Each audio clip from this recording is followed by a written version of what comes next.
Hello and welcome to the Overly Animated Podcast, where we take animation seriously. We talk everything animation here, including glitch techs, which we'll be getting into right now. I'm Dylan Hysen, and today I'm joined by Delaney Stovall. Hey, y'all. Michelle Anderer. Hello. And Maddie Potter. Hello.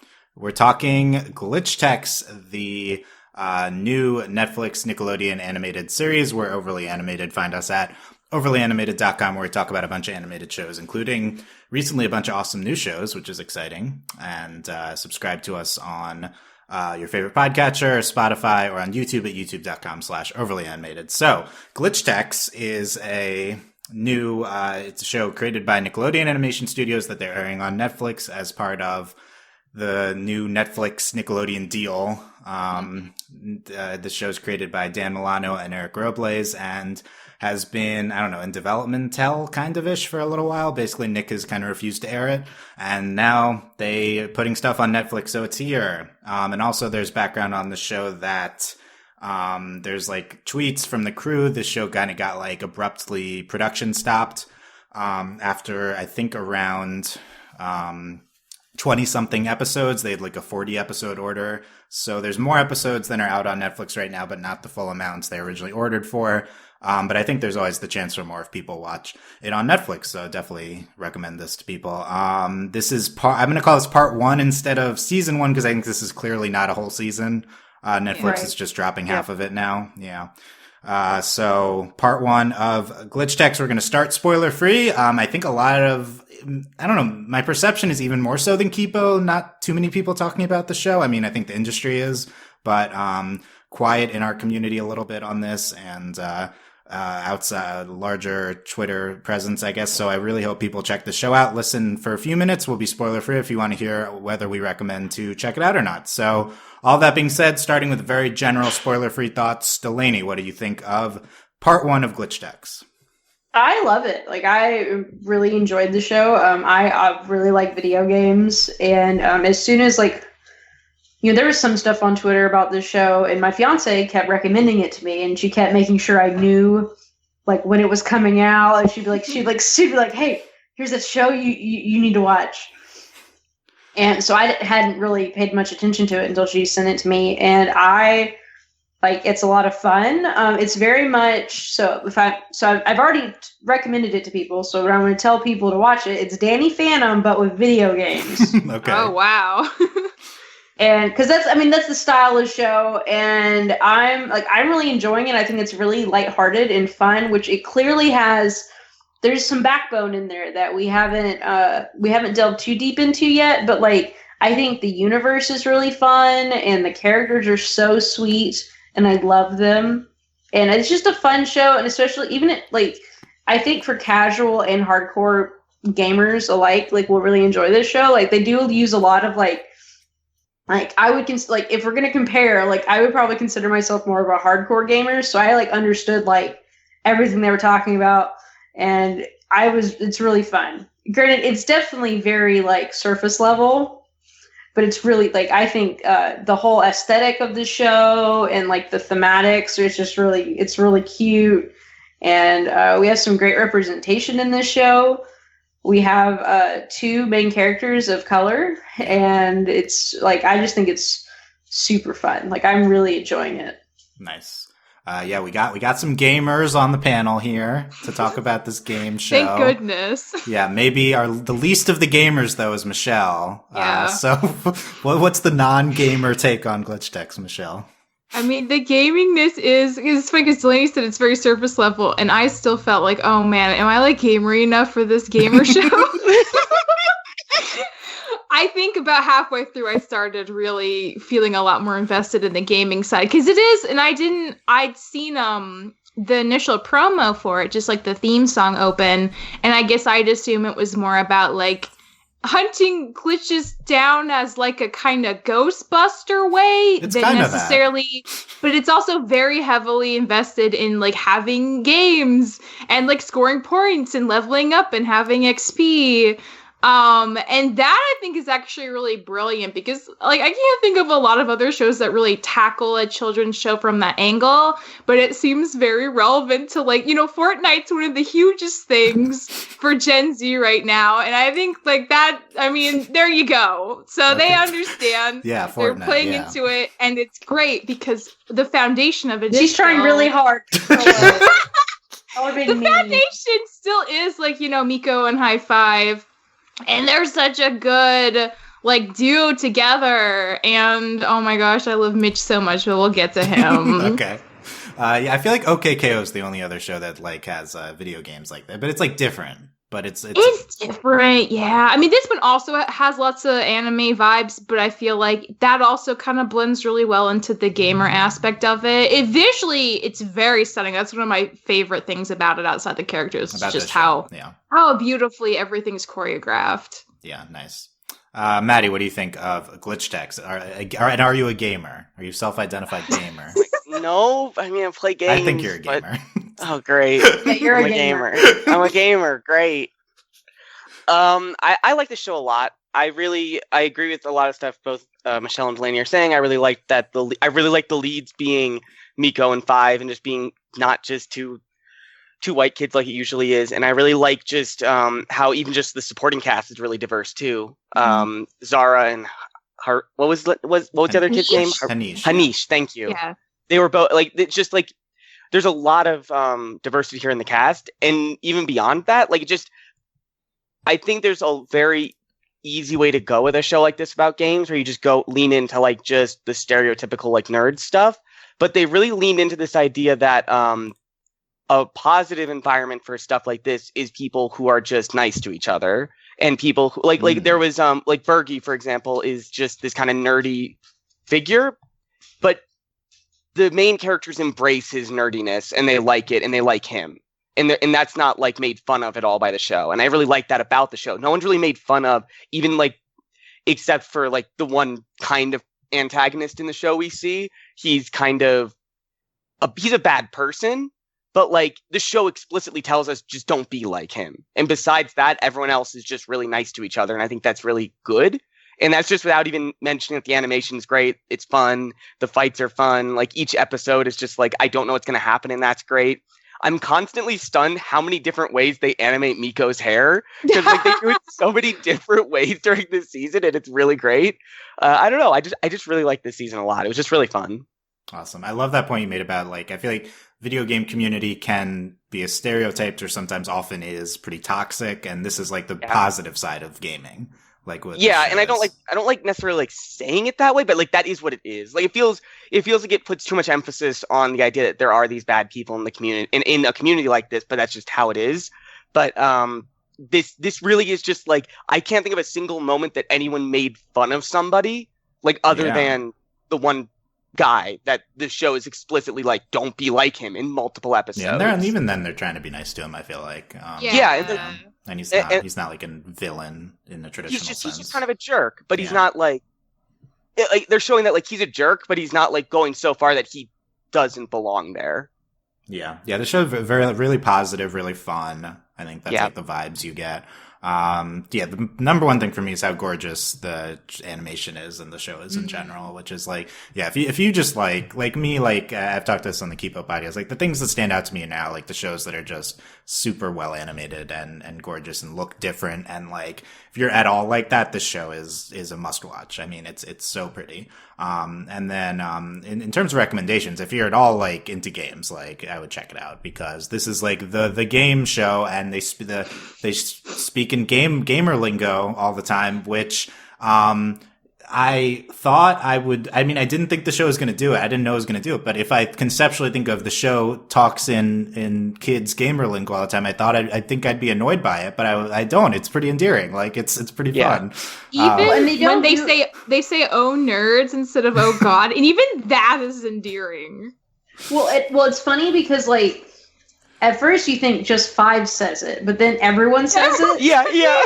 Well, that's what I think what I really like about the universe itself is this is a universe where gaming is cool. Like this is kind of what we would consider like post esport world.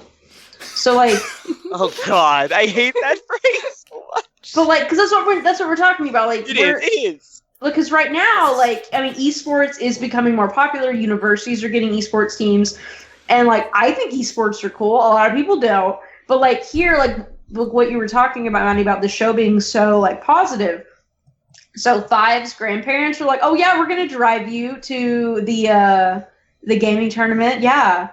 And then, like, everyone is like, "Oh, man, you're, like, the best gamer in the city." And I don't really feel like it's so much as, like, it's not really a niche thing. Yeah, it seems like Yeah, and so that's what I think is really cool about it. And that's why part of it is why I think the like, you know, the stupid slang they say is more... One, unlike other shows, they're not making it up and using it incorrectly. They're using actual slang correctly.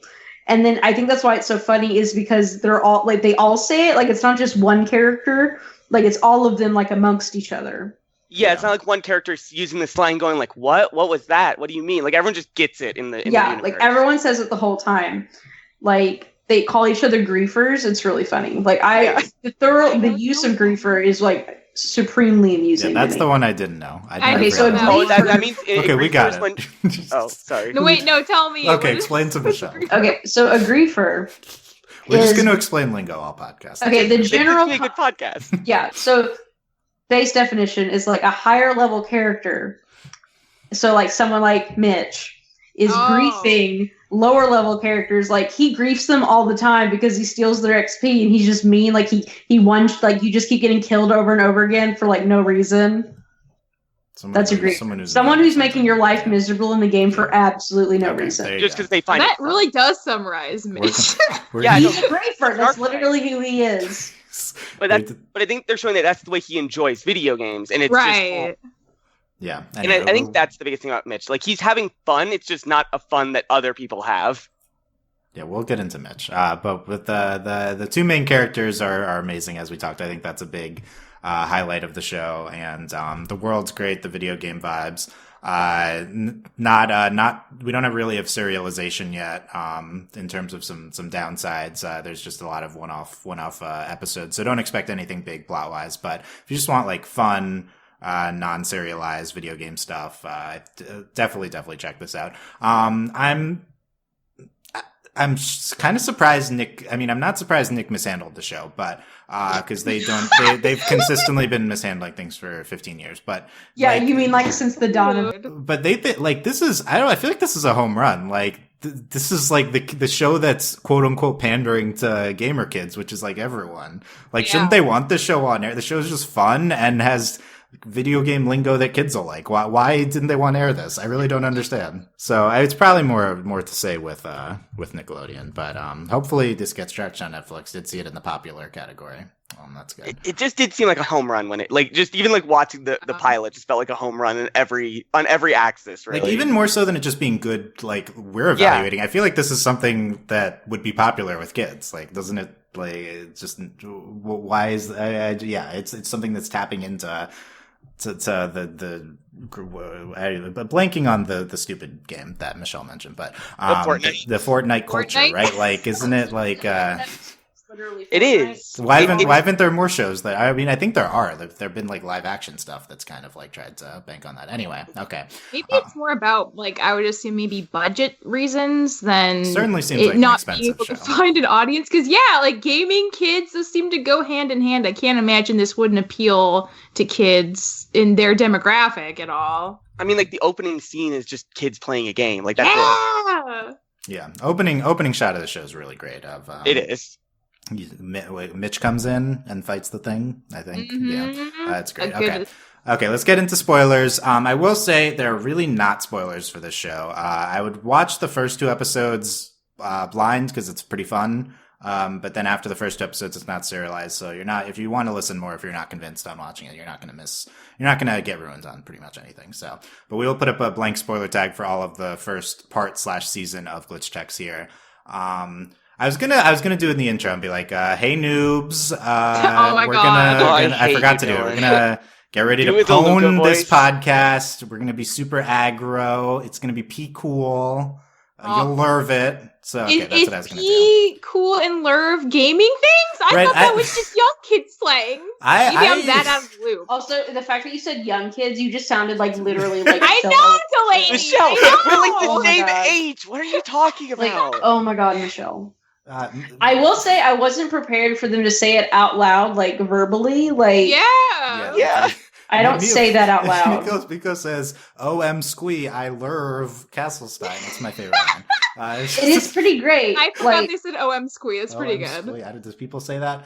I feel very validated by the use of "P cool" in this show because I've been sarcastically saying "P cool" for a long time, man.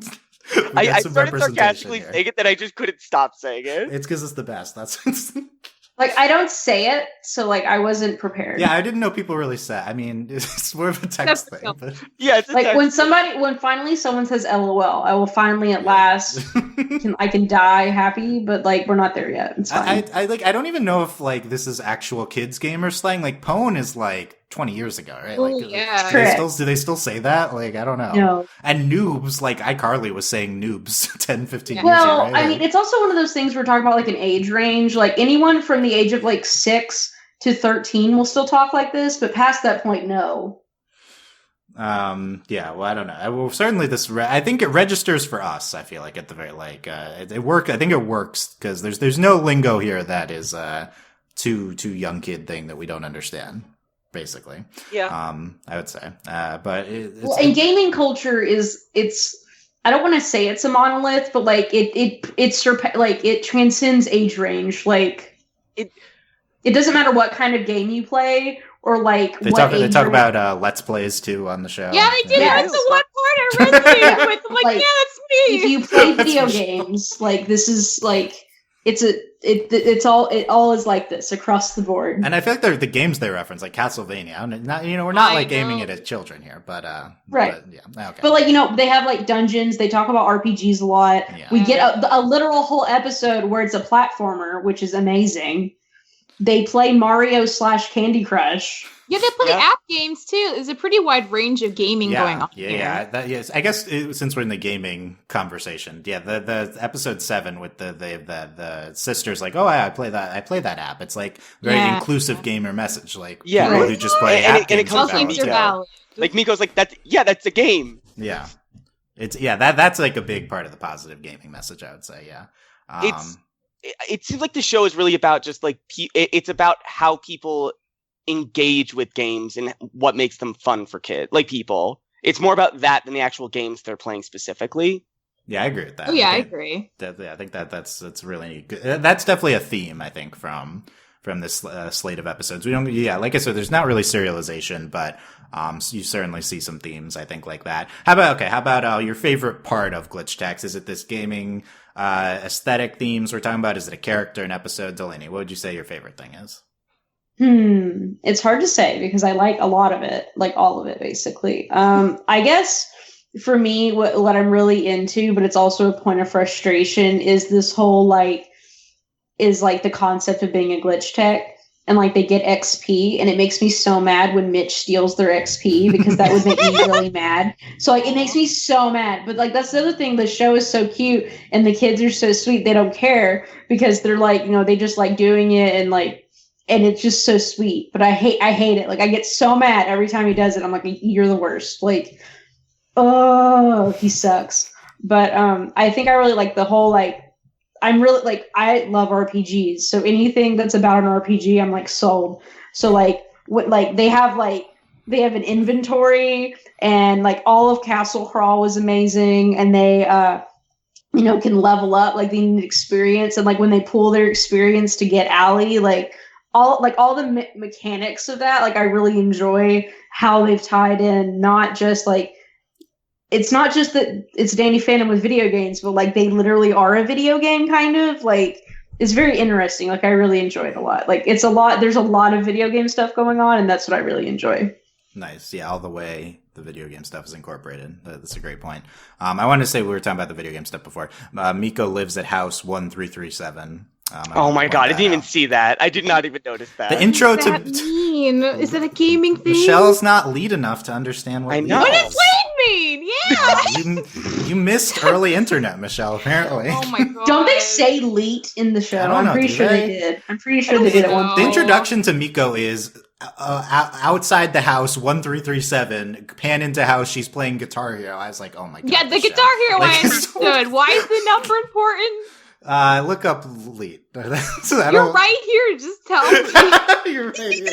You're right. It's an olden internet meme, basically. Okay. Yeah, that's Just a meme, Michelle. That's Well, that's basic. nice. Doesn't What a nice really mean Easter egg anything. for all the real gamers out there. Lead speak. You Okay, talk. this isn't about the show, but it was like physically hurtful for me. I saw a recent preview for Supergirl, and they referenced Leroy Jenkins, and I'm like, why is this happening right now? I'm surprised they didn't do Leroy Jenkins. In on the show. year of our Lord, 2020, why are we doing Leroy Jenkins? Like, Yeah. why? Yeah.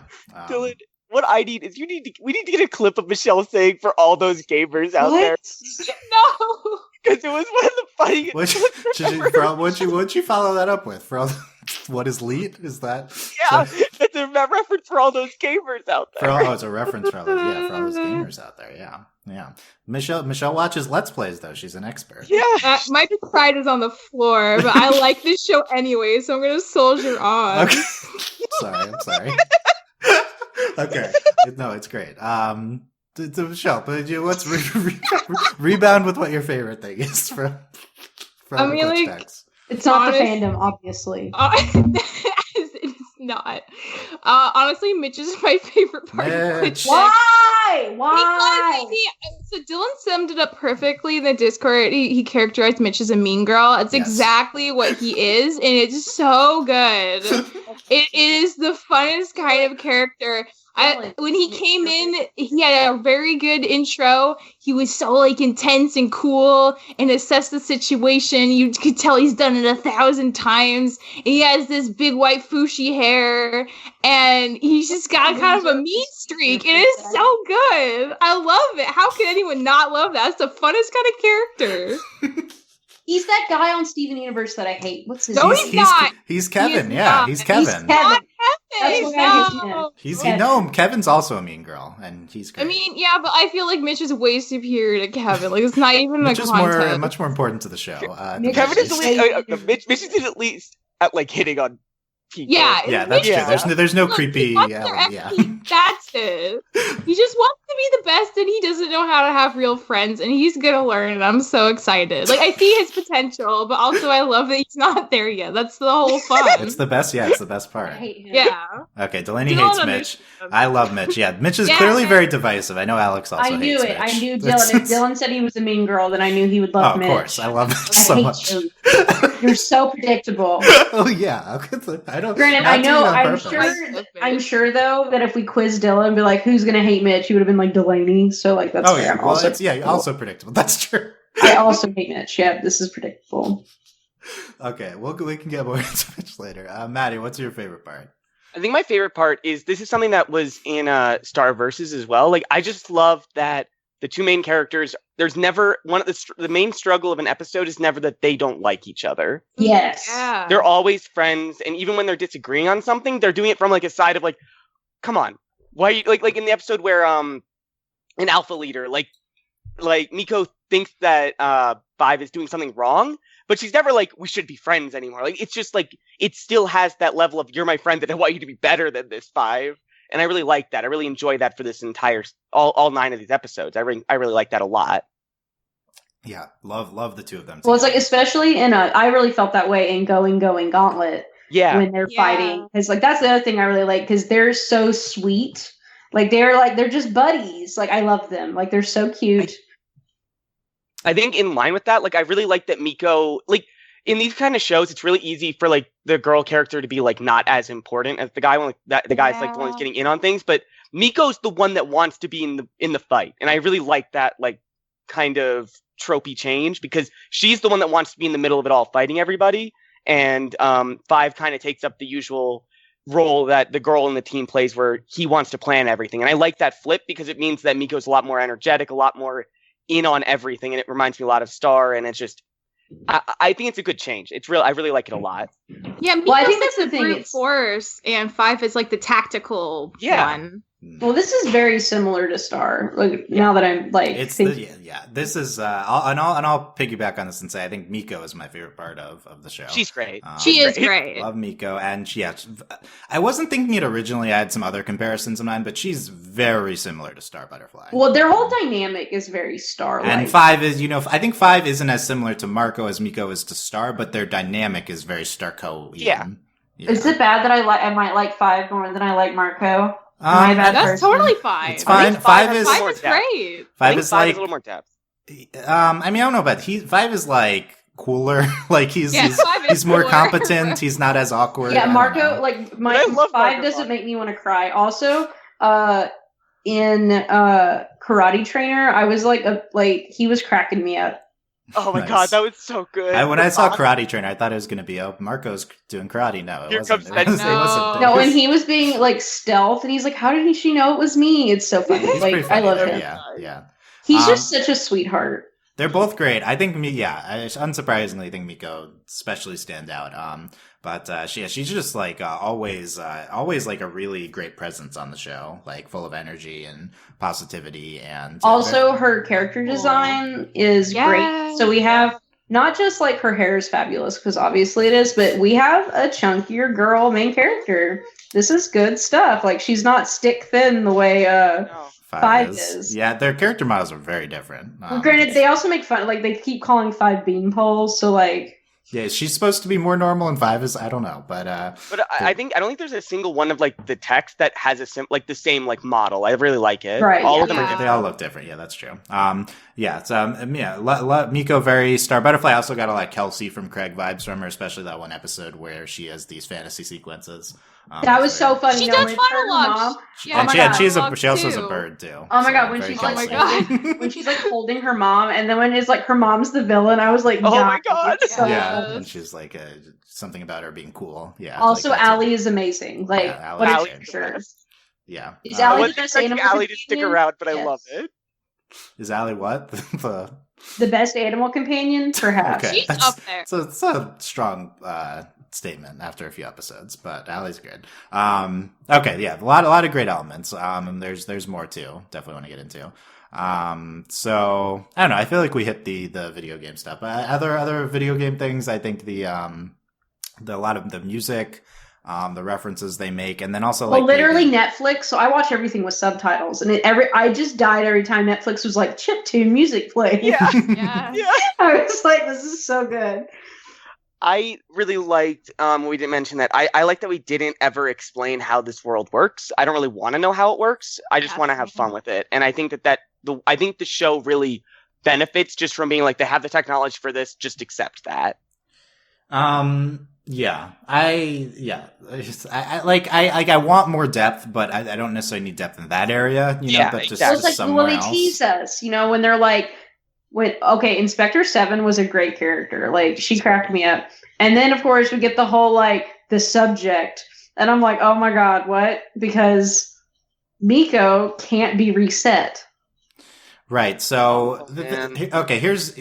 I would say the biggest thing that doesn't work with this first batch of episodes is that there's the first 2 and maybe even, or the first like 1, because the first episode's a double episode, and then the second episode has this tease at the end where the inspectors want to report to the company. But then, yeah, you're right. Miko also can't be reset. Those first 2 episodes have plot like threads, and then we'd like completely lose everything in the. Well, it's one of But it's only 9 episodes. Well, you don't need that much plot. it's following the same. We've been talking about this in like every podcast. It follows that formula that every show since like the past 4 years has decided it's going to do. Started this, like Gravity Falls did this to some extent, where you're like, we're going to have a plot, and then we're going to drop it for 10 episodes, and then we're going to pick it back up in the middle, and then finish it out. And it's super irritating. And that's another thing, like, obviously it's not their fault that Nick sucks at, like, airing anything, and then it's on Netflix, and they only dropped 10 episodes. They didn't even get to finish their production order.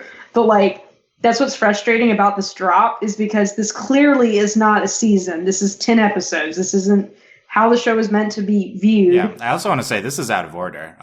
The eighth episode, Dan tweeted that it's the 16th in production order. Oh, good. Wow. Well, in episode 8, 5 gets a companion, and then it's not followed up upon. So I'm Yeah. like, so yeah, I was okay, wondering it's where because Alpha it's was. later in the freaking show. That's why. Yeah. And we'll never see the upgrade Allie gets for a long time either. Yeah. So I mean, sure, there's extenuating circumstances. Like we get half of the thing, and it's out of order. But also like they're clearly not. Maybe the next batch will be the serialized episodes. I doubt it. I feel like most of them are going to be like this. Like I think it's that same formula. It's and just like, I think of this as like the Cartoon Network format where it's like the first Yes. season is very non-serialized. So like I don't. It's like I don't know if they want to have serialization later or not, but they tease a lot of it in the beginning, maybe even more than normal, and then it's just. Honestly, I feel like the first episode is very different from the rest of the show. well, no, I would say that was the thing that was so compelling for me was the first 2 episodes are intense. Like, Yeah. and I was really, granted, I enjoyed the rest of this, what we got, because the episodes are fun, they're well animated, and like the characters are just so great that, it's hard not to enjoy it. And so I think that is definitely a plus for the show, that you can enjoy it and it's good without, I'll probably put this up there with these are one of our shows that hopefully if we get more will be one of those like consistently good, like great shows. But it definitely felt a little misleading because it comes out really hard in the first 2 episodes. Yeah, and it's also not only hard, but the first 2 episodes, they're almost like going against the company, Hinobi, Yes. and then they're with And then they the work company there. later. Yeah. Which is, okay, like the pilot's getting you to a place where they're setting up the main plot of the rest of the show. But it's like also clearly Hinobi has some villainous force behind it, but we're just not doing that yet. Right. So I don't know. I guess for these reasons, for me, this is like a tier down from Kipo. Kipo's a special show, but so we don't have the full picture yet. But I think it was a little sluggish with the one-off episodes for me late on. I guess I still enjoyed every single one of them, but I would love to see some of these bigger scale ones later. I don't know if we'll do that at some point, but I think you could argue 8 is a bigger scale episode, and that's later in the order. I don't know, any other comments on the serialization stuff? I think it's fine. I don't think it's a problem to not have a lot of plot right off the bat. And like, to be fair, it's not, this is something that, Star and Amphibia also did. It's something Steven did. It's something Adventure Time did. I don't know if it's necessarily a thing about like proving to executives that like, okay, we'll like start off not being serialized and then like we'll get serialized later, proving after we have an audience. Or if it's just like an artistic storytelling choice. Yeah, it could be either. Because, like, for Nickelodeon, I can't think of a single show outside of, like, Avatar and Korra that had, a lot of plot and a lot of story progression. This might be new territory for them also, and they're not, sure if they want to have a really plot-heavy show. And I don't think that is necessarily a bad thing. So I don't think it's, like, super fair to compare it to, like, Kipo, because that is, like, very story-focused from the get-go. And this is just a kind of different animal. It's more about the gaming and having fun than about the greater mystery right now. I think that's like exactly where it should be for a first season. Yeah, I agree with that. The comparison to Kipo just because they're visually standout shows. That's true. That's the only reason. But yeah, Maddie? Yeah, sorry. I think the show, like, I'm with Michelle in that I really like this. I really like how fun it is. I do think that the first episode does set you up to expect something different, which isn't the best. But I do think that, like, it does set up the characters and it does set up the fun, like the fun it will be. I think the only thing it does set up a little poorly is that there's a few sequences in the first like two-parter is that it feels a little more serious at times. Like there's the scene where Miko like kind of stalks towards Mitch and he like tries to reset her a couple times and it's like really intense and I really liked it. But like the rest of the show never has anything like that ever again. Yeah, I agree with the serious tone. The memory resetting comes across as pretty sinister in the beginning and is lighthearted later on, I would say. Yeah, but but the thing is, like, one of my favorite scenes of the entire show is that scene where Miko just tears into Mitch, and like it just feels very pointed at certain people in the gaming community. Nice. It feels very pointed. Yeah, and I will say a lot of shows, like Michelle, most shows start like this. And I just think for some it works, for some it doesn't work as well, in terms of being non-serialized, even if they're going to be more serialized or more just, in less like more serious. I don't know, but less one-off. And Well, I think will say- this is maybe in the middle for me in terms of how much it works. Like the strengths of the show shine through, but I also think it would largely benefit from focusing a little more on some stuff. Right. I would say these episodes though are like in comparison to Amphibia, is probably like they're every episode is strong. I feel like they're all solid episodes. So I think that is something the show has for it. Like regardless of serialization, like these episodes are good. Yeah. Yeah, I do think they're all decent. Because every show, like, I mean, a lot of shows, I mean, Steven struggled with this, Star struggled with this, Amphibia struggles with it, with having episodes that are, like, consistently good.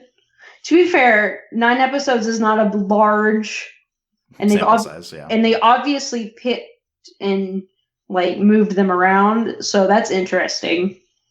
Yeah, I mean, I think there's some only okay ones, I guess. 6. Well, it's like, I would say, like, Collection Quest. Yeah, I think that the 6, 7, 9, you know, I mean, I personally like 7, but they're pretty one-offy. Well, I also really liked 7, but you know, if you were to argue like these are weaker episodes and they're still very good. Yeah, I think those are the ones you'd look at. 2, I think 2 might be the worst. I don't know. But they're all at least have significant parts that are good in them. Which is you're right. It's a hard thing for these shows to do early on. It's just hard to make TV and have it be consistent right off the bat. Very, very few shows do that. Yeah. Any other thoughts on the animation? The intro is like it really animated well. Good. Oh my god, the theme song is good. Theme song's really good. Netflix dims part of the intro, which is annoying. Yeah. Did it for reasons, like legitimate reasons, but yeah, I don't know if they coordinated that would have been good. But I do really like the character designs. This is a show that feels very distinctive in the way that, like, you know, if we're going to compare it to Kipo also has a very distinctive art style that doesn't look like a lot of their shows, and I just love seeing the different ways you can draw characters, and this is a show that exemplifies that pretty well, I'd say. Yeah, definitely the character models, just the backgrounds, all the fluidity of the animation. Well, and I really like the like, Kipo and, you know, has more of that kind of comic booky. Yeah. And what I really like about this show is the video game pixelation, and also like, it also just feels really natural. Like when you have their little like 100 experience, like I think they do a good job of like throwing that kind of stuff in there, and it fits. And they even do it in like kind of subtler ways where they make like they don't really like broadcast it, but all of a sudden it'll be like on a plane, like it'll be 2D. They'll be walking on like in 2 dimensions, essentially like fighting people in a fighter or something. But they won't like broadcast it every time. So it's just like it's clearly it's just art, and they're using it as an artistic choice, not just to be like, hey, look at this video game thing. And I find it's really interesting when they do that. They do that with chibi designs of the characters too sometimes, and they have cut dialogue, and I love that too because it feels like such an easy way to just be like, oh yeah, this is a very video game heavy show. We're gonna do this visual thing to show off that, and it works really well. It reminds me of Tails, Dylan, when they pop up their heads like that in the sides, like they have little like portraits that talk sometimes. They're like little round baby looking things. The skits. The skits. That's a good comparison. I really like that. I think that's what they're going for. Yeah, and then in the Castlevania episode, they go to like that's the old animation style. Like also the dialogue thing was the dialogues are dialogue. Good. I died. It was so good. I was like so shook, and then it was so funny. Like he's just such an over-the-top villain, and then like when they have to like recite the lines, it's so good. It even felt like they were poking fun at like the actual show Castlevania 2. There was a lot of like. I can't believe Castlevania came back a few weeks early, right? Like, I know. Okay. Yeah, I think they do different styles. Like there's a little bit of the comic book dot style at some points too. It's very subtle to like just the totality of the animation is like just the backgrounds, the motion, the characters, props, everything's like really impressively done. The show's animated, I believe, in France. I think that's the company seems very good from this. Literally every time Miko does like the hair flip in the intro, I'm just like, oh, I can't. Miko's hair can't be easy to animate, right? No, it's the color gradient on it and very long, and animators always complain about hair. So this is there's a shot in the 9th episode where she's like knocked over and she like falls to the ground, like scrapes against the ground, like her hair's like flopped over on the like it's just like they don't need to do all that stuff with her hair, but they do it every single episode. Yeah, it's pretty amazing how this show looks and how much effort and money, hopefully, and stuff was put into the look of the show. I mean, this is like this show, Kipo, Hilda, like this is like if this is how most shows look in the future, that'd be amazing. Yes. Yes. Yeah. Okay, talk more about Miko. I mean, we've talked a lot about her already, but first of all, very confusing because Nico is also a name, and Miko. But this is she is half Japanese, probably, and Yes. we don't really explore Yeah. the dad. At one point, I thought she was half Jewish because she says Tokus, but I don't explore that. So that's my theory. But then she has a large family. And we spend time in these episodes with her mom and 2 of her sisters, for the most part. Yeah, I'm not convinced I know how many siblings she has. Like, I know she has Yeah. that brother, but like that's it. Is it 4 or 5? I don't know. Yeah, She has it's at a least lot. 3. also going off the Jewish thing, Dylan, like the older sister looks very like stereotypically like older sister Jewish type thing She with does. like I agree with that. Yeah. yeah. I thought, yeah, I mean, if eager to talk about Miko being Jewish, but there's not a lot of fuel for that. There's so not, hold off there's on not, that but for now. it's still funny to think about. It could be in a later episode. Whenever we have a dad episode, we could talk about. Okay. What's she intro is they're both playing this game, the Kenobi Smash, Yes. Smash, yeah. She I don't know, I feel like her personality, very the like positive bubbliness and just her friendliness and everything. These are really standout elements of her. At some point I noticed her voice cadence was just very similar to Star Butterfly. That's like that's a big thing comparing them for me. Yeah, Delaney, anything else about Miko? One, she's just a sweetie. True. I think what really this is so dumb, but what really sold me, other than like her just being ridiculous in the first episode, but is like when she's like flipping over all the furniture doing the VR, I was like, I love you. Like, I was like, you're a treasure. Like, she's just so great. I don't know. She's just so much fun. She's just a really fun character, but there's a lot of depth there. Like, we've really explored a lot of like her insecurities. And but also like it's like really great, but also it's horrifically sad when she makes Mitch tell her parents just so she can be right, but then he mind wipes them, and then she's like, and you're so proud. And then me and my fiance were like, oh my god. It was like, that hit me hard. it's Yeah. really hard. Like, it hurt. Like, There's a lot of implication to her. The relationship she has with her parents is like they keep it kind of surface level, but there's a lot of implication to stuff that's not good going on there, like on her end of it. And yeah. I don't want to go too much into it because like I'm very biased on this with terms of parents and like not being good parents, but there were a lot of red flags for me in terms of like what the parents were doing to Miko specifically, in terms of like letting all her siblings do what they want and not Miko, and just she was very much, it seemed to be the middle sibling who was just, they didn't have time to do her things that she liked, or her thing specifically wasn't productive or good. And it was, I think in later episodes they showed that the parents are better than that, but it was a little confusing with some of the other ways that Miko reacted to things. Like specifically, the biggest thing she wanted was for her parents to be proud of her. Like that's a red flag. That's a huge red flag. Yeah, and possible where that was for the main point they're making is like crowded, too many siblings, and that's like affecting her in terms of attention. Well, it's like they had like the board, and like it was on the board, but it was just behind like 8 other I feel like that was Yeah. their main point. Is there's just so many of them. I feel like, but yeah, I would love to see more detail because I don't really have a concept of. Well, where it's I going would with say that. the thing that was kind of what they were going for is that, like,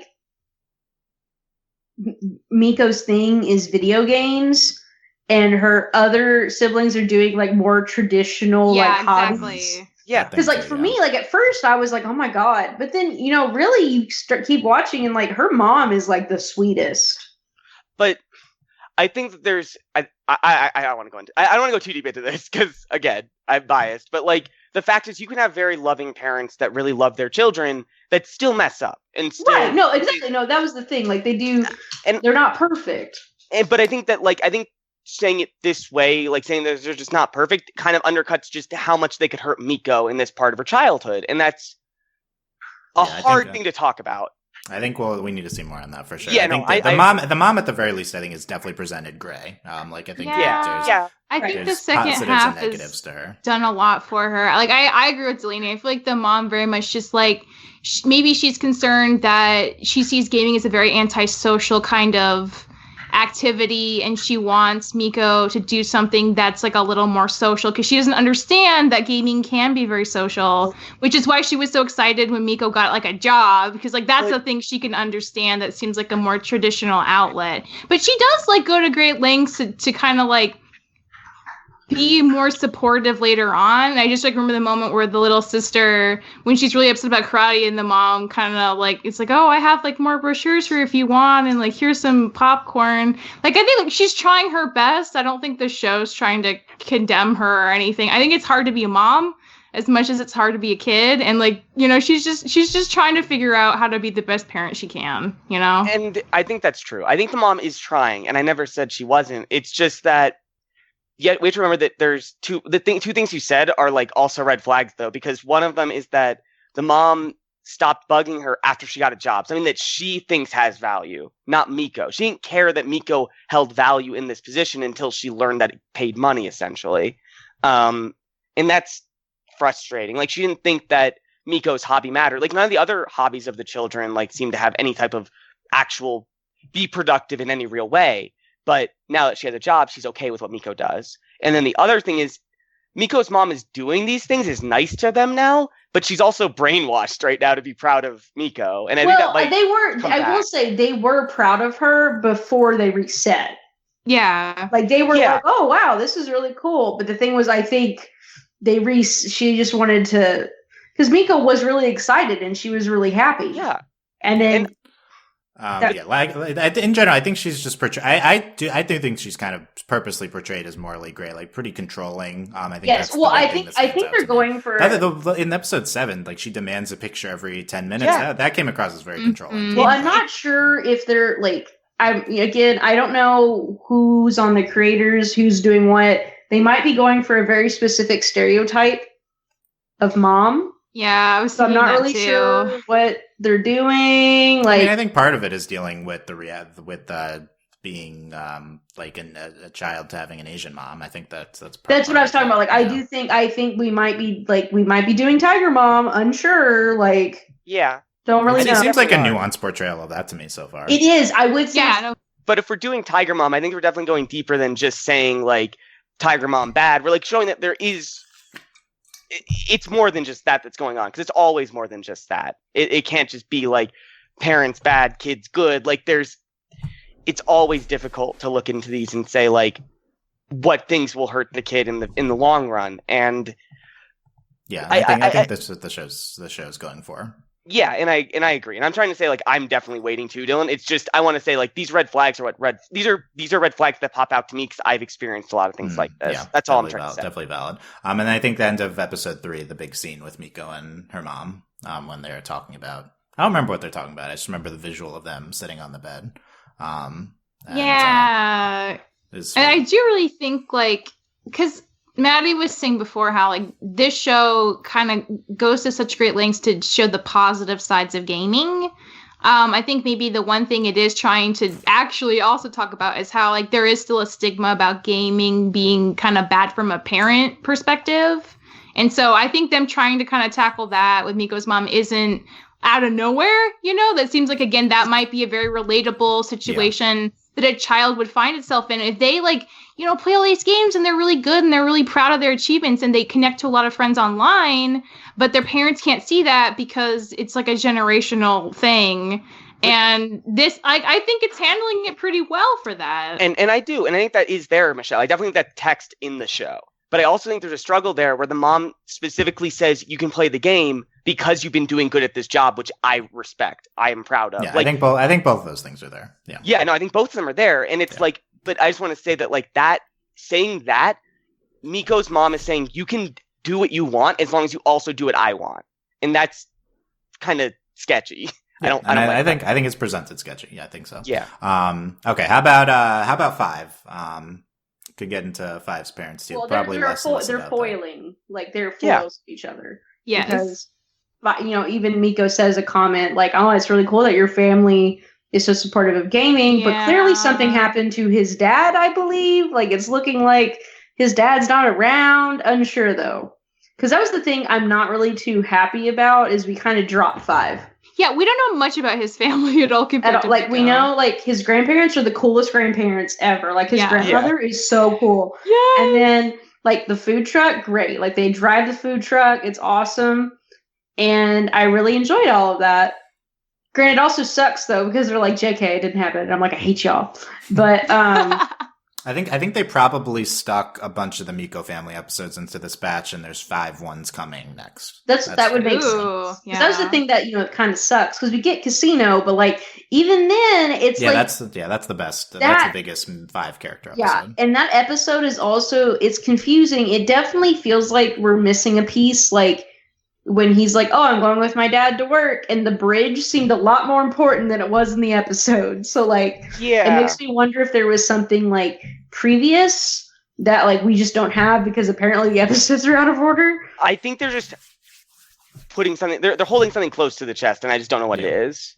I think we'll expand on some of that stuff. Yeah, but I think that's fun, and like we definitely also kind of do in the beginning, like kind of this disadvantaged gamer storyline, which I kind of was enjoying. Was Miko and 5 live very different lives. I mean, they make several comments about either rescuing 5 or putting him back in the alley he's from. Oh, yeah, that was something. And it was like, oh, wow. And like, it's like, I think it's an important thing to go through, and also like, what does 5 like to play? He likes to play retro games in like penny arcades. Yeah. So I think we're doing a lot of interesting things, I think, with these characters. And I know it's also really sweet when we see 5, he's showing those younger kids how to beat that game. Yeah, those are good points about 5. I had the thought. I think 5 and Miko are both a little bit more middle ground versions of Star and Marco. Maybe Miko is like less kooky version of Star, and 5 is like a less little cooler Marco. I would more normal. I think Miko benefits from that, but I think 5 actually like loses a little bit for that. I think the fun of Marco is just that he's dorky, but people still like him. Like 5. 5 is like dorky, but it's like he's very more, secure. Marco is secure, very insecure. Yeah. Also, Marco is also very abrasive. Marco can be abrasive. Yeah. So I feel like that's 5 is much like he's much nicer than Marco can be. That's true. Like. Marco is generally very nice, but there's more. Yeah. There's exceptions. We just I do think we've seen less 5 episodes than Definitely. Episodes. Yeah. So I think we're missing a little bit with 5 here, which we'll see. But I think what we but get also from him Marco's is already definitely pretty. One of more. He is competent, but he also had a lot more being completely incompetent than like 5 is trying to be very competent. Like he can strategize. He knows a lot about games. And I guess there's also the Alpha Leader episode where he is he's not incompetent, but he's like wrong because of insecurities about being a leader. Yeah. I didn't like that episode. Mitch gave him those insecurities. I hate Mitch. If Mitch had talked to him, he would have been fine. No, when he came out, when they opened the locker, I was like, don't do it. Don't do it. Oh, I hate episodes like this, but it was nice because granted, it's because Zara and Hanish. They're so good. See them be cool finally. Yeah. I like 5. I definitely want to see more with him. I think he's a strong character. He does seem maybe similar to Star, like the 1B to Miko's 1A, but I'm not sure if that's intended to be like that. I'd say they're more equal. I think they balance each other out really well. I think Miko's maybe like more like versatile in gaming, but I don't even know if that's true. I think they just have very different approaches, but they're both very like they won the tournament. They couldn't have done it without each other. They do different approaches. They got the castle crawl. They got into Miko finishing the games and 5 not finishing games generally. I think that they're pretty equal protagonists. It's just that Miko's personality is that she is the motivating factor a lot of the times. So her personality leads her to being the one that's like, we got to win, or we got to work together, or we got to take this thing down right now. And like Five's personality is more like he takes a little bit before jumping in, but I think they're pretty equal otherwise. Yeah. I disagree. You do? Okay. Well, no, I just saying I legitimately right now, like when the show first started, I was like, okay, they're equal protagonists, and then where we are right now, I think Miko is the main character because, again, I don't know if this is on purpose or not because now that we know episodes are out of order, I don't know because really we get like the first episode, and the only thing that indicates that Five is the main character is that we see him first. Yeah. Yeah, So I think sure. Miko. It seems like Miko's intended to be, or Five's intended to be a co-lead. But we've gotten more Miko focused thus far, so we'll TBD. Yeah. I would say. Okay. We talked about their friendship. Like, I think. So we have maybe we can get into standout episodes, but maybe the 2 episodes I'm seeing the most talk about outside of the first episode are 5 and 8, so both like kind of in a video game episode. For me, the big difference though is like 5, the strength is you see them together, working together to beat it. 8, they're like separated. Yeah. And I feel like the show's a lot stronger when they're together. Just like Star. Yeah, I agree. Yeah. So I feel like that's like definitely, I mean, this is a very Dylan take, but just the two main characters dynamic is like incredibly important and really good to the show. But, I think they're hitting similar things that Star is in terms of why it's so successful. Should I wait to say something about 8? Should I wait to say something about 8, Dylan, or should we? What's it about 8? What about 8? But I'm just some general theme of it. Like I like. Okay, that. Sure. What about 8? But I just like that they talked about that thing where that happens when you're playing a video game, like an RPG, like Mass Effect or something, where like you really like connect with a character in a game and you like really feel for them when they die or when they like do something really emotional. But they're just everyone else is playing this game too and is having this same like relationship with this character, but it feels unique to you as the player, and it matters to you that like this is your save file with your version of that character. And I think it's really interesting that they dug into that feeling a little bit, and they said that this feeling isn't stupid. This feeling is real. It's just part of being a person. Like you feel this sometimes, and I think it's legitimate. And they talked about how if it matters to you, that means it matters. And I really liked that message for this episode. That's awesome. Yeah, I really like that analysis of 8. I definitely think that's stuff they're going into in the pet training episode. Emma is like, I'm going to wreck your life up. Yeah, Emma. I'm really mad about the episode because I was like, oh God, are we going Iron Giant? And we went full Iron Giant. Yes, you were right. Never go full Iron Giant. I was so upset, but then at least, like, I was about to get mad though. I was like, okay, he gets to keep Alpha. Like, I was mad. Like, me and Tanya are like crying. Like, I was like, this is stupid. At least Alpha didn't say Superman. Like more Alpha, yeah. For the record, Iron Giant is my favorite animated film. Oh, that movie makes me sob. Yes. Like, I'm like, this is ridiculous. Like, I was like, are you serious? Is this what's happening right now? Okay, that's good. This is a good episode. Also, Allie is a chocobo. Yeah. Yes. She should have just been a chocobo, though. She's just a chocobo. It confused me because sometimes they say like an actual game and sometimes they don't. Like sometimes they would call out a specific game and sometimes it would be a parody of one. Well, it's never like the literal name, but it's no. A couple times they did. I forget which times they said the actual. They said Metroid. Okay. They did say Metroid. That's true. Yeah, like just for example, it's some. I don't remember all of the references. Sorry. Nick lawyers frantically trying to figure out which game. Yeah, what is okay? Not, right? That's what it definitely seemed like. Yeah, I mean that's always the thing. It's like you can call it this, you can't call it this. Okay. Obviously, we have to ask the question. Very interested in. I have seen no talk of this except for Alex is not here. So what's the? Are we shipping them? Are we shipping Miko and Five? Leave them alone, Dylan. Just let them be friends. Okay, so you're saying let them be friends. Yes. Delaney? So, like, I both think they're adorable, but in the same way, I cannot ship Steven and Akani. I cannot ship. That's an unpopular take. Yeah. Maddie, okay, would you ship them? The only people I ship in the show, I don't ship the 2 leads. I ship Zara and Hanish though. They were pretty good together. Okay. I support that. I ship Zara and me. Yeah. It's a good ship. Oh god, I ship Mitch with himself. Mitch, yeah. That's a good ship. That's Great ship. ship. That's a classic. Yeah. Okay. Yeah, I have to say. I ship. Oh, what's his name? What's the boss's name? Phil. I ship Phil. Phil with Inspector 7. Oh yeah, I totally see that. That's a good, yeah.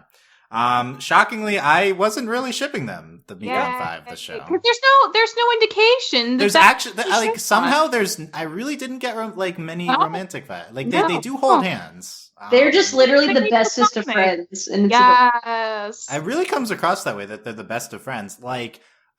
It almost makes me want them to eventually do romance more, just because it'd be a different take. Like Stark always feels like inevitable from the beginning. In this show, it's like, oh, they're just friends, and then it's like, oh, that's really powerful if they build. No, something I want off them to of do this what pure Hippo friendship. did. And then it's like, oh, Five's like, yeah, okay. That's actually what I want. Miko's gonna start crushing on. I mean, honestly, though, who's gay in this show? Like, that's the real question. Like, both of them. They're both gay. Everyone's gay. Everyone in the show is gay. Yeah, give Miko a girlfriend and 5 a boyfriend. I mean, honestly. Done. Finished. Maybe Mitch 5, you know?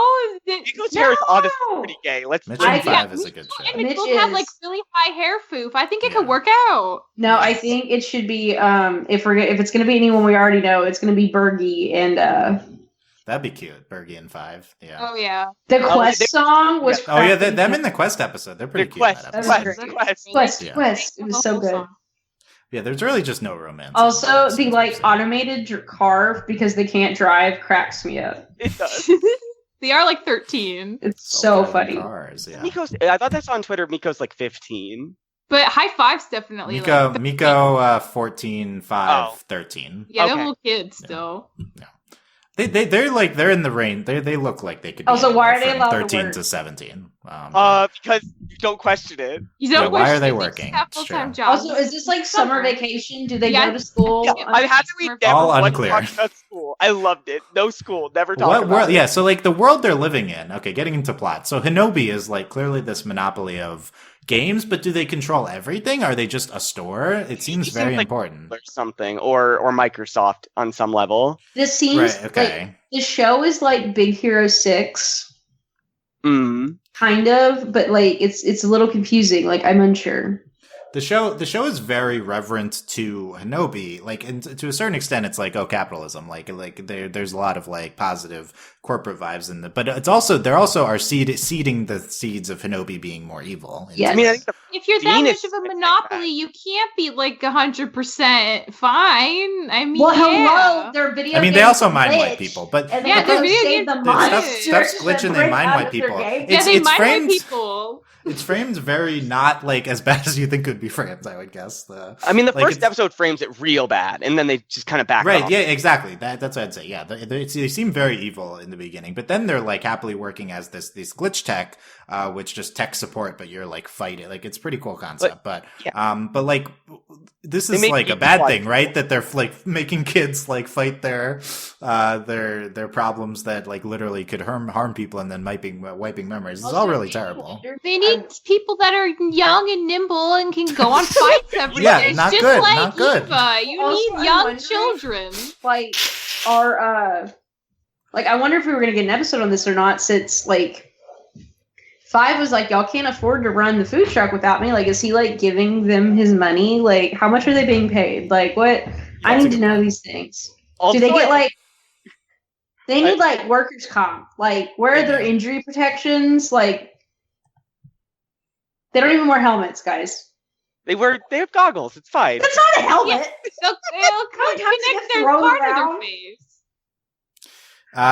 It just seems like there's a lot we're not purposely not doing yet. So I don't know. I want to see the Hinobi plot start to happen. Which I really don't care that much about these specifics, but I am bothered though. Like, are we in summer vacation? Like, do these people go to school? Like, what are the specifics of the world too? Yeah. We mentioned high school once. Okay. The older sister mentioned it, but we didn't see anyone add it. And they were. She talks about high school. Yeah. And the younger sister is in a high school, like in a school auditorium, in like a school gymnasium for the karate tournament. But that's it. That's all we talk about school ever. Yeah, I'm like, is this a future world where the corporation's in charge? Like, that's the vibes I got at some points, but also maybe it's just the normal world. I think it's the normal world. I think it's summer vacation. But who knows? We should say that, you know? We don't need to know that. We just care about the gaming. We don't need to know about school. keep gaming. Screw school. Just stay being glitch techs, right? Like they're gonna quit school. I'm kind of Drop happy out. never mentioning it, never explaining. I like it. It's just Yeah, it's absurd. fine. Who cares? I mean, I feel like the best parts of the show are when they are in a video game environment. So it's almost like the world is less relevant. But there's some good. I really like the sister, Miko with the older sister stuff in that episode. Oh, I really enjoyed that too. Yeah. So that's like more real life stuff. Yeah, I don't know. Any other okay, how about the concept of glitches? Just like instead of it being in software bug, it manifests in the physical world as a glitch. It's like that's kind of the backbone, I guess, of the show. I think that's pretty interesting. Yeah, it does feel Danny Phantom, feels very Code Lyoko, Xana. It's I think that you could get a lot more into it. You're just mostly exploring the different types of glitches so far. Yeah, I'm enjoying that. Also, my favorite part, like what really kind of sold me, it's such a dumb little detail, but when they were like, this isn't rated G for gross, it's G for glitch. Yes, it's so funny. But I also I really like that, though it's also interesting, it's like, what do you know, Hinobi? Yeah, pretty they're only relying on their internal tech support to deal with a thing that could really kill people. Yeah. Yeah, interesting. We're kind of if Miraculous Ladybug actually mattered, this is what it would be. Because we have the magical ladybugs that fix everything. They kind of can fix everything, but with mind wipes. Yeah, they mind wipe people. It's like Men in Black. I think when I watched the first episode, I said that Miko reminds me of a mix of Marinette and Star, because she's just has that same irreverent, she doesn't care about anything, but also she has this she really likes people and she really cares about people at the same time, and it's just it's a good combination. I like it. I like her a lot. Yeah, I also like the Marinette comparisons. Yeah, it's just like Marinette. It's Marinette without the crush, and that means that Marinette's just nice. Right. Yes. Yeah. No awkwardness. Marinette is literally the sweetest character on earth. She's a sweet bean. Good. Yeah, and all our faves comparing to Miko. That's a good sign. Yeah. No, it's great. No, they're both just so precious, and I just appreciate that there isn't just fabricated drama. That's what's so irritating to me. Is not a lot of drama. That's good. Let's go through a lot of these characters. We talked about most of them already. Mitch, any more Mitch? We hashed out Mitch. Oh my god, so great. Can we just say that he was great in that fluke, thing, the container that he was stuck in? Oh, that was great. And they're That's because apparently he's dying, and he was like, "I'm dying." I like that Mitch has a very suave and is in the but he doesn't look like a traditional pretty boy. I don't know. I like the design compared to how the character is. Yeah. Also, he's a giant baby. So good. He's a giant baby. Okay, more Mitch, please. That's my that's my request. How about Bits, the robot assistant? Bits is fun. He's fun. He's fun. Not a lot of Bits so far. No. But, he reminds me a little bit of Kevin. Bits of Bits, you could say. Kevin, he's not weird Kevin. Yeah, not weird Kevin. From Final Space. Yeah. Okay, we can't talk. Michelle will go off the rails if we talk Bits about is no Kevin. Allie the bird. Oh my god. It's cool that the animal companion is this weird bird. Yeah, it's so cute. Allie's great. Weird powers. Yeah. I was sold on Allie when they were flying around on her back, and she had and the bird had plane wings, jet engines or something. It was so stupid, and I was so for it. Yeah, Allie's been really fun. And she's good in 8. What's her intro at 2 or 3? 3, and yeah, a lot of good Allie stuff so far. The boss, Phil. very stereotypical boss design. I love he's that also not kind of a huge secret sweetie. Yeah, he's not a huge part of the show. He kind of just trusts them to go off and do their missions and is kind of laid back and not on their butts about everything. And I love that too. It's just kind of nice. He reminds me of a mix of the dad. Well. Yeah, he shouldn't. He shouldn't trust them at all. But he reminds me of a mix of the dad from Danny Phantom and the principal from Danny Phantom. Yes. He has strictness to him, but he's just also I could not care enough about his kid. there's the third episode, Miko's like so scared because she broke the gauntlet, and he's just like, I don't care, it's not my job to fix this. And he's just like, sure, whatever, you're back. Or like when the inspector comes in and he's like, look, I don't have time to check my email. And he's like talking crap. And then she's like, oh, I'm the inspector. And he's like, what? I think my favorite Phil scene was the one where 5 is like guarding the simulation room. I hate him. So stupid. And he was just yelling like, there's nothing to see over here. They do it like 5 times down the hall, and each time it's funnier, and I don't know why. Just every single time. Oh, I'll just come down there. And it was so good. It was so I was like, you're so dumb. Like, but it was Phil, he comes across very sympathetically and like harmless and endearing. I'm waiting for the turn. He definitely just comes across as just you're like, waiting for the turn, Dylan? He's the embodiment of the company. I think there's going to be a dark side to him. I think he doesn't know a lot. I think all these it seems like that, right? It seems they were like literally going to know get what's going on. Right, I know, but it's all misdirection. You have to be like a really fancy person in this company to really know like the inner scoop of the glitches. He's definitely doing sketch stuff. I'm telling you. Literally, we're going to get shut down. He doesn't know anything. It throws you off the scent. He doesn't know anything. Okay, that's... This I don't know what about this conversation remind me. We didn't talk about their usernames, Dylan. How good they are. So Mikao. Mikao is so good. And High Five, yeah. And Mitch, we showed one for Mitch too. I forget. It was only in the first episode though. Mikao, literally like KO. I know, it's so cute. But it's so good. Aren't we talking about the most important character? Who? Bit. We talked about. We talked about Bit. You didn't say anything. We said there wasn't a lot of Bit. What are your bit? What are your bits? Okay, Michelle. What are your bit takes? I love him. He's the best. He has a cute little face. Yeah, he's adorable. And he's helpful. They call him all the time. It's great. He's better than Clippy by a lot. That's that's pretty good. All the good parts of Kevin, Michelle.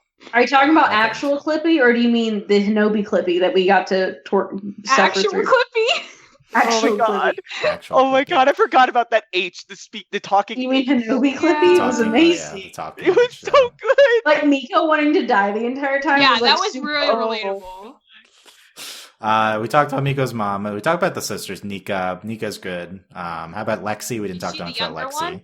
Nika's the older one. Lexi's the younger one. Right, younger Lexi's adorable. She does karate, so I'm sold. Yeah, I like her. Also, she's sneaky. She's been hoarding information. Yeah, she's smart. She's perceptive. Yeah. I really liked that with Lexi, we really highlighted, and with Nico a little bit, we highlighted that all the children are kind of suffering in their own way from the way the mother treats them.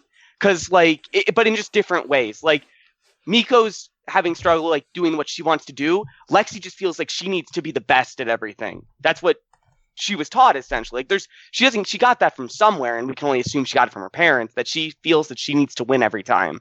And Miko showed her, you can just have fun, and you can enjoy that, and that's good enough. Like, that's that feeling you get when you enjoy it, that's enough for you to just enjoy it. That's all there is to it. And I think that's a good message. That's good. I love Miko interacting with the children as well. She's able to kind of use gaming to bond with both of them in slightly different ways, and I think that's a really brilliant choice for the show. And I think the trophy thing at the end of episode 9 is like kind of brilliant. Like just giving her the thing that she kind of made fun of Miko for having, and then she's like, but she seems to like actually like be like, oh, I get it now. I get it. I like this. And it's I did like that callback too in 9 a lot, yeah. And love it just seems like Miko really cares about Lexi in that last episode too, which is really nice. And Nika too, and then Bond as well. Those are some of the best moments. Hanish and Zara. Zara's good though. So cool. I want to see more. Cool. Zara's it's great. They actually convince you that these people are cool. Yeah. Yeah. Very little screen time. I just like that Zara is just like, she's really good, and it's just that she's not the leader just because like she just doesn't want to fight with Mitch. Like that's the only reason. Yeah. Like, she's just like, I'm good and I'm confident that I'm good. It's just I have no interest in being a leader. And then she got a taste of it and she's like, oh wait, no, this is fun. This is fun being the leader. Mitch loses his mind when she floats the idea of taking turns. I just love the scene where they throw her at like the Cthulhu monster and she just cuts off one of the tentacles. It's just like so cool that I'm like, Mitch, you're nowhere close to either of these people. He's cool too. In his own Is way. he though? To me. And then Anish raises his hand, and I'm like, you Oh my precious. God. Yeah. Raised his hand.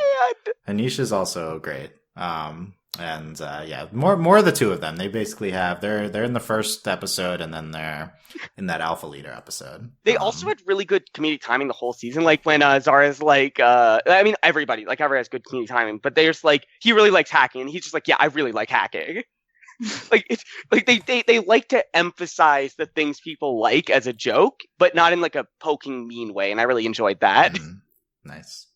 We mentioned the end credits. Yeah, just the what did you say? Chiptune, 8-bit, whatever of yeah. It's a nice choice for the end credits. Then it's always really annoying. And they're Netflix facing does that. Chompy Cat, which is Yeah, obviously the the Oh best. yeah, Michelle, what's your thoughts on the cat glitch? Oh yeah, It's great, and also that like ball enclosure with all the cats floating around that Mitch has to deal with, that also doesn't have that's air in it, great. was pretty That's good. hilarious. I like this cat thing going on here. More cats, please. Wow, what a shock, Michelle saying. I know that. all the surprise takes today. The surprise Not a takes. gamer like cats. I mean, oh my God. Okay. Let's pick a favorite episode. We've hinted at this. Delaney, Yeah. what's your fave? Michelle, what's your fave? I was getting there. I'm go ahead, sorry. Delaney. Delaney, what's your I had to fave? remember the name of it. It's Castle Crawl. Yeah. Okay. So That's why you gonna be bolded at least it. 3 for 3. I'm assuming. I don't know what Maddie's favorite is. It's a close second is Adventures in Pet Training. Okay. So you do really like it. Nice. Yes. Michelle, you like Castle Crawl? Oh my God. And again, as someone who's maybe played 12 games in her whole life that haven't been watching someone else's Let's Play, Castle Crawl was super fun. And even stuff about like, oh yeah, there's that chest no one can ever get. And then like once they actually beat the game for real, it's like, oh, and the whole like thing's flipped over. Yeah, now you can. I really enjoyed, the fact that they went all the way back upside down. And the fact that Miko, like, I like that it wasn't really a competition. Like, 5 kind of made it a competition because he was insecure about not beating games as much as her. But the fact that she actually hadn't beat it, so they got to figure out how to actually beat the final part together was really nice. And it was just really funny. The villain's so over the top. They make fun of his, like, ridiculous laugh, which, like, is a gag that happens a couple times, and it's good every time. It's just a really solid, well-crafted episode. And you just watched Castlevania like a week ago. I Right? know, so I had some tangible relevance to what Castlevania even is. I'd say Karate Trainer is my second favorite. Karate Trainer, nice. I love the spork that turns into the sword. Into like an epic Castle Crawl. sword. The sword, no, like in the bent sword. Oh, the bent bent sword's good too. Maddie, what's your fave? I think that's hard because all these are very different. Castle Crawl is like really, really good. And if a gun was pointing at my head, I'd probably say that was like the best. But I'd be lying if I said it was my favorite. I think my favorite was probably, 8, because like I talked about that feeling, like it actually made me feel something, which is impressive. Like it made me feel something that was really like something I hadn't thought about. It like was trying to legitimize these feelings, this like parasocial relationship you have with just like a character in your individual game, like copy of a game. And I think that's kind of cool. And I didn't think about it the way they had presented it before. Nice. Yeah. Castle Crawl's, 8's good. Castle Crawl's definitely my favorite. That's the one that I rewatched that one. That's the one that stands out the most to me. I also think, for me, second best is definitely the first episode, Age. Yeah. Oh yeah, it's really good. That was Definitely. great. Sorry. For me, I think like Castle Crawl and Age of Nobi are like in a tier above the rest. You could throw 8 there in if you want to too. But, I don't know. Just the first, it just really stands out because of what they present is so different than the rest of the show, and it also is just very good. It's impressive for the first episode of a show to be so good, and it really is. It's a great episode, and especially when you compare it to Voltron, and that first episode's terrible. Well, they're doing similar things, so that is a stacked premiere, like a multi-episode premiere too. Yeah. Speaking of Voltron, though, there was a reference to Voltron in the Toiletron. second episode. Oh yeah, I want to say they had Toiletron. a transformation sequence with the toilet. Yeah. So And it was good. so much quicker and better than the transformation. Sanitron. When it said pilots detected, I was like, I have to leave. I was like, And then he had the no. head come out of the toilet. I was losing it. It's so shows are very early on doing transformation parodies. Like this is like, episode 2. Let's do. Yeah, sure, okay. This show had so many transformation sequences. They're all amazing. Cupcake and Dino, like that did a transformation episode too. Like, why are always this the first thing we want to parody for everything? It's great. Because it's hysterical. Okay. What else I've written down with the amusement park in 6 is Funland, which is Steven Universe. Yeah. Aw, yeah. And is a real thing. Bergie. We like Bergie. Yes. Bergie's just Kyle from She-Ra, right? Yes. Absolutely. They're the same. I literally thought they're the same voice actor, but they seem the same. I mentioned it in non-spoilers, but I really like that Bergie, like, I really thought he was being introduced to be, like, the butt of a joke. And, like, he is, like, a jokey character, but they don't imply that the way he likes things and who he is the problem. It's just, like, he's just kind of a klutz, and that's funny sometimes. But, I mean... his presentation in 7, yeah. Yeah, but again, like, I do like that all of the, like... He's probably the least competent, and everyone else is a lot better than him, and I like that. Yeah, it's good. It reminds me of Miko. She's like, I don't want to turn into the statue with the bad face, and in the background the statue's there, and she's mimicking the pose. That shot is really good. God, that was such a funny set of things. Like, oh right, I better be like comfy when I get turned into a statue. Well, I really like at the end where he was like, "Oh, is my statue bad?" And she was like, "I'm really bad at lying," and I was like, sad. It was so. And then we mentioned it, but in 9, 5's he's playing Metal Gear, and he's really into the stealth stuff. That's some good Metal Gear. It was so funny. Parody. He's cracking me up when he's in the box, and then when he's in the box again at the end. It's so good. Yeah, she leaves the popcorn and notices he's there. He's like, "Oh, hi, Mrs. Miko's mom." It was so funny. I just can't get over like how many references are, because like I loved when he threw the coin and Phil chased after it, like just showing how stupid it is in video games. They're like, oh, a loose change, I'll go get that. Like it's like so funny. It was like reminding you much of a lot of Assassin's Creed at that moment. Nice, yeah. Just the stealth game stuff, cool. Okay, anything else we can talk about, or final thoughts, Delaney? I just really enjoyed this show. Like I'm really happy with it. And I definitely would say that I would have appreciated a show like this when I was younger. So I think this is really good. Like, I'm all about positive gaming stuff. And these characters are so sweet. And I'm all about these, like, happy-go-lucky shows. So I'm about it. Nice. No drama 2020. Yeah, not a lot of drama. I really hope we have enough drama. That's why you need Mitch for the drama. Well, I mean, yeah, but his drama is very, like, one-sided, and he always ends up being the one who gets hurt. Him for robbing that spaghetti place, like he sucks. Oh my god! That was brilliant, though. I mean, if you're 14, we want to try that at least once. Okay, but we never go back to that. He literally he committed an actual crime. Well, also Miko gets his car to stop, and the spaghetti goes all over his windshield and his face, so he doesn't actually get to eat much of it. If it's any consolation, yeah. I can't get over that. Karma works very quickly with Mitch, which is part of why I love him. He doesn't get away with a lot. He buys 1 million pairs of shoes because he doesn't have any friends, and he has to have something to fill his heart with. Oh my god, he's like 2 to sell, 1 to keep, and then 1 to wear. And I was like, you're so annoying. Oh, I love him. He just needs to figure out how friendship works. It was so funny, though, when 5 didn't pre-order, and I was like, this is a real feeling. Yeah, that was a real feeling. That's a hit. Check out, yeah. The spaghetti in a bucket made me think this is not our world. It made me think of the taco place in Star. Yeah, that's true. I also made me thought it's like this is supposed to be ramen, but it's like a localization, so they don't say ramen. But I don't know. For the record, I would eat spaghetti in a bucket. Yeah, me too. It sounds pretty lit. That's it's just in a bucket. Yeah. It's in a bucket. It's in. Right. I like gimmicks. Okay, let me like my gimmicks. I would have. Where it's spaghetti in a bucket and it's her hat. It's great. Yeah. Okay, it's kind of cruel to make them wear that, but it's cool. I would also get the spaghetti in a bucket, of course. I was like, shut up! You also would eat spaghetti. Of course, I would also eat. The bucket and the bowl are very similar. So like spaghetti in a bucket plus like a bucket of garlic bread, it'd be great. Do you think you're expected to eat it with your hands? Like, because like they didn't give him silverware. They just gave him a bucket. Chopsticks. Wasn't he eating with chopsticks? Well, or did I hallucinate that? I don't remember enough of these first episodes. Okay. I was too bad being mad at him to really like.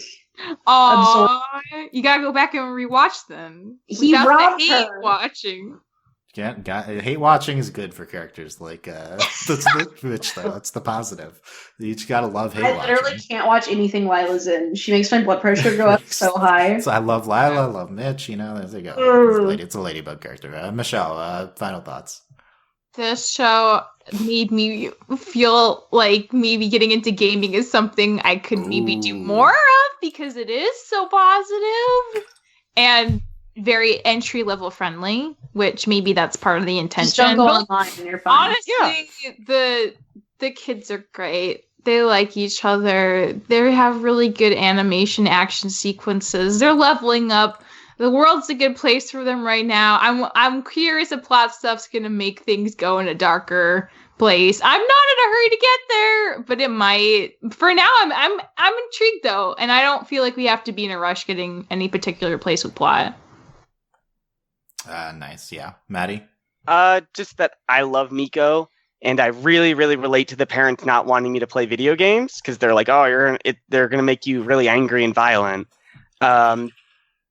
But yeah, I just like this positive version of it. Just like, yeah, they're just a way to have fun, and that's just all they are, and that's good. I liked it a lot. Nice, yeah. I like the show. It's just really fun. Yeah. Looking forward to the next batch, which at least should be double this, or at least should be this, if not a little more. I don't know. Would love if there was more of the show, if that's possible. I mean, stop production, but it could happen, I guess. Just more shows like that are just visually distinctive and gorgeous, I think has been a really great thing recently. With shows like this just very, very fun and gorgeous shows.